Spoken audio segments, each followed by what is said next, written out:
When it's dry, the weather's sunny. Welcome to our melanin family vlog.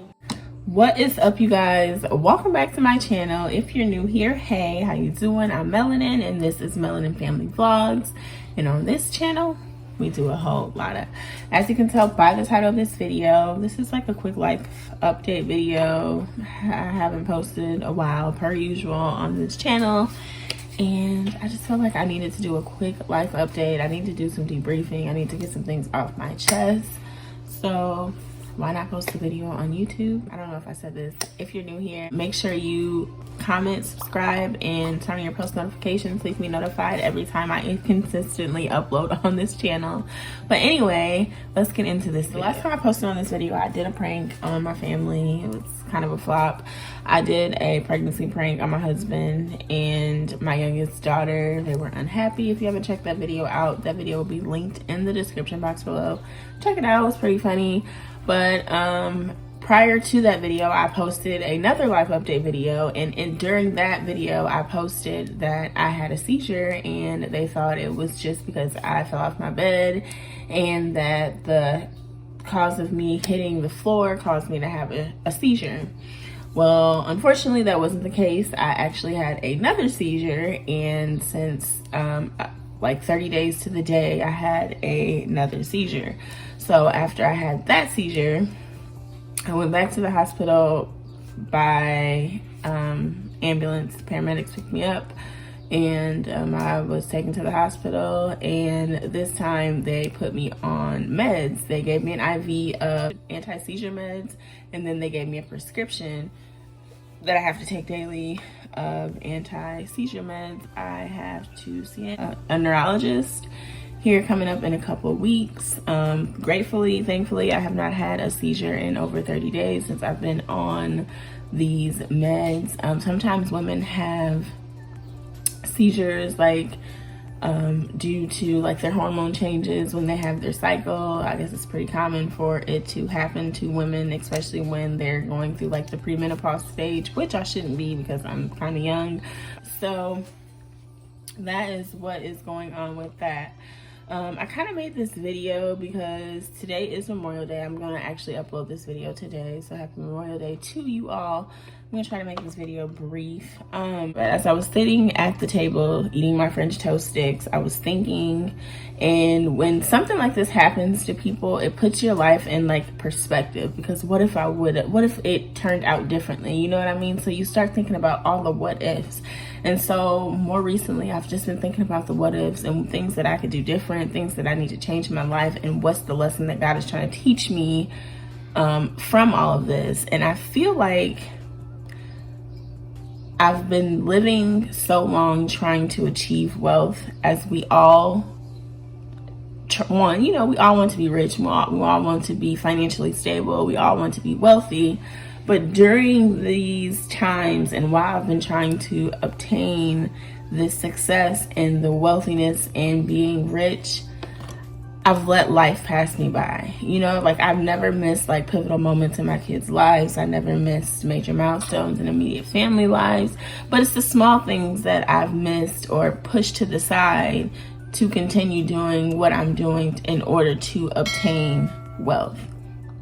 And I don't want to do that anymore. Like, I want to live. Like, I want to enjoy life. Like, my 20s flew by. My teen years flew by. I can't believe that next year I'm going to have an adult child. You know what I mean? Like, so many things. And so life literally just flashes before your eyes. And as I watched like graduation ceremonies, and I was watching it with my daughter because she's a junior, but she'll be a senior next year. So a lot of her senior friends are graduating, and I'm listening to their graduation speeches, and I'm listening to what the adults are saying to these graduating seniors. And it was all so true. But when you're in that room and in that moment, you don't realize how serious it is and how much your life changes when you move that tassel from one side to the other side. You literally become an adult, and everything and expectations of you change immediately in that moment. They go from being, when they walk into the arena or the gymnasium or wherever they hold the graduation ceremony, when they walk into that gym,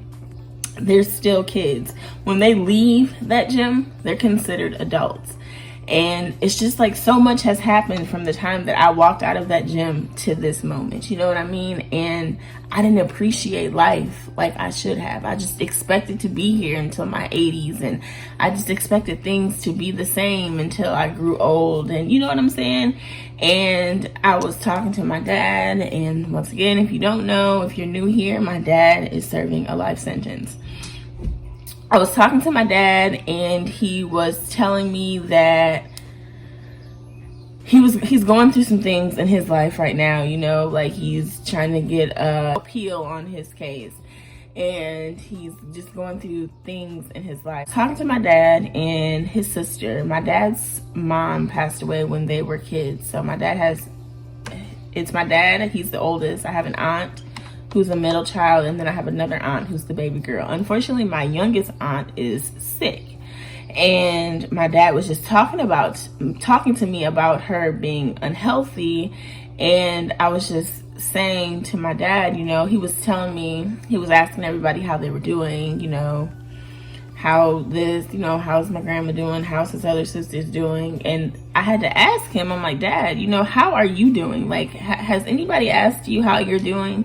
And I feel like we need to let's normalize asking people how they're doing. You know what I'm saying? So often we want people to check on us, but sometimes we need to check on other people. And even though my dad is incarcerated, he still has feelings.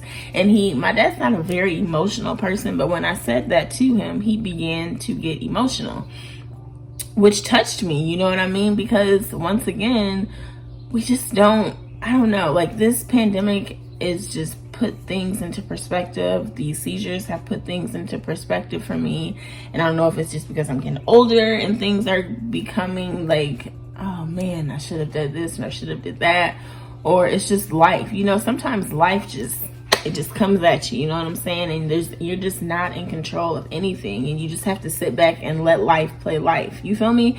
And that's where I'm at in this moment. So that's part of the reason why I haven't been very consistent on this channel, because I want this channel to be a real channel. You know what I'm saying?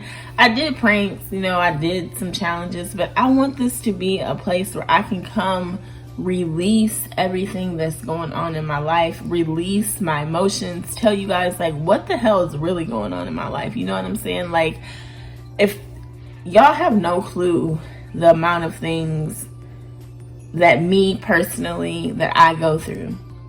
A lot of times on my T channel, people are like, how can you say this, or you don't know what this is and this. 9 times out of 10, I've experienced a lot of the things that I post videos about. Like, for instance, right now, Queen Naija and her family are going through it, okay? They're going through it. I initially started posting videos about that situation, but then I had to think, like, Shyla, would you want people posting videos about your family talking bad about you? No. No, you wouldn't want people posting videos about that. You wouldn't want people's opinions. You know what I'm saying? It's already bad enough that she's a public figure, so everybody is always in her business. And then she posted that she was freaking on Ayanla Van Zet Fix My Life, and then everybody reported that she asked for help. Like, there's nothing wrong with asking for help. Sometimes you need help. It's okay to ask for help. So I decided to step back from posting and talking about that. You know what I'm saying? Everything is not always about $1. And God forbid anything happens to Queen, but if something happens to Queen, then people are going to be like, well, if you guys wouldn't have posted this and posted that, you know what I'm saying? How about we come together and support and try to get them to talk to each other? And as I said in my videos, maybe they just need to come to a table and realize that everybody's not gonna like everybody. That's just the way life goes. Just because Queen is dating Clarence and Tina's Queen's sister, that doesn't mean that Clarence and Tina have to like each other, but they should respect each other just on the strength of Queen. I feel like it's deeper, and that's something that I don't want to talk about, so I'm gonna move away from that subject. But I just wanted to get on here and just say that, can I just talk to y'all sometimes? Can I just come on here and just let y'all know how I'm feeling and what's really going on in my life? I don't want to turn this camera on and be fake. I want to turn this camera on and debrief and let it all out and let people know that it's okay to not be okay. I want to be able to reach out and talk to young boys and young girls that parents have been incarcerated their entire lives. Because as I was talking to my brother, He's having a hard time with our dad serving a life sentence because our dad has been in prison our entire lives. And he just doesn't understand. It took him to get a life sentence for him to finally get it. You know what I'm saying? Like, let's normalize talking to kids of incarcerated parents. It's tough being a child of a parent that's locked up. It's tough to be at school events when everybody else's mom and dad is there, or having a sibling that has a parent that is there and able to come to major life events. Even if he wasn't the best dad, he was able to come to her graduation, her proms, her homecomings, anything that was important, he was able to make it. But I didn't get to experience that because my dad was incarcerated. I don't think parents think about what incarceration does to kids. I don't, especially in the Black community. Let's normalize therapy for kids. Let's normalize therapy in Black families. There's nothing wrong with seeing a therapist. It's actually a good thing. Stress is a silent killer, and not having anybody to talk to and trying to talk to older parents and older grandparents and just family in general, and they always say just pray about it. I'm not saying prayer does not work, but sometimes you need to talk to somebody that does not have a hidden agenda for you. You know what I'm saying? Like, if I would have had a therapist as a child, if I would have had somebody to talk to, I think my life would have been a whole lot different. But instead, everybody was saying, well, you should be doing this, and your mom's doing this, and you should, I understand your dad's locked up, but that has nothing to do with you. You have, at least you have your mom. Like, no. We have two parents for a reason. We need two parents. And my dad called me, you know, I spoke to him frequently. We had a very good phone relationship. But I didn't have a very good relationship as far as him picking me up and him getting to see me, because when I was a child, he went to prison for a couple years. Then he got out of prison, and he went to prison for 9 years. And then he got out of prison, and then he went to prison again. So every time it was time for him to be at something that was important to me, he wasn't available. And then this last time before he went to prison, I was upset with him because he missed my entire life and he was still out living his life for himself. You know what I'm saying? And so before he went to prison, we weren't on good terms. We weren't on speaking terms. So until he got locked back up, once again, we rekindled our relationship. And people are always like, dang, why was she like that? Because I had a lot going on. Like, I went through a lot as a kid.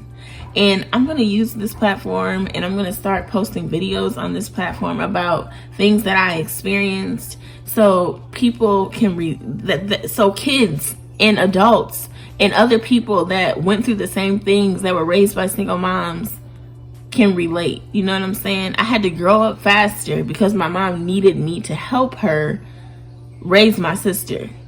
No, I didn't have to pay bills, and no, I didn't have to do a lot of things that some people had to do, but I was responsible for getting my sister up and getting her out the door when I was freaking 8 years old. I was responsible for getting us in the house. I was responsible for making sure nobody got us and making sure that we got something to eat. I was responsible for getting my sister to dance class. I was responsible for getting myself to work. I was responsible for a lot of things that I shouldn't have been responsible for as a kid. And then I had a kid, and then I wasn't ready to be a parent because I had been parenting my whole life. I don't know. I just have a lot of things that I need to let out. And a lot of people may not like these videos on this channel, my family, my friends, my loved ones. But I got some things that I need to talk about. And I think it's time for me to let it out to help me be better and help me be in a better mental space. But I'm going to go ahead and end this video. I hope you guys enjoy your Memorial Day. I hope you guys like, comment, subscribe, and turn on your post notifications, because this channel is about to take a turn. It's about to change. I'm going to be more consistent. I'm done holding things in. My apologies if this video was all over the place, but I have a lot on my mind. I have a lot on my mind. I'll see you guys in the next video. Peace out.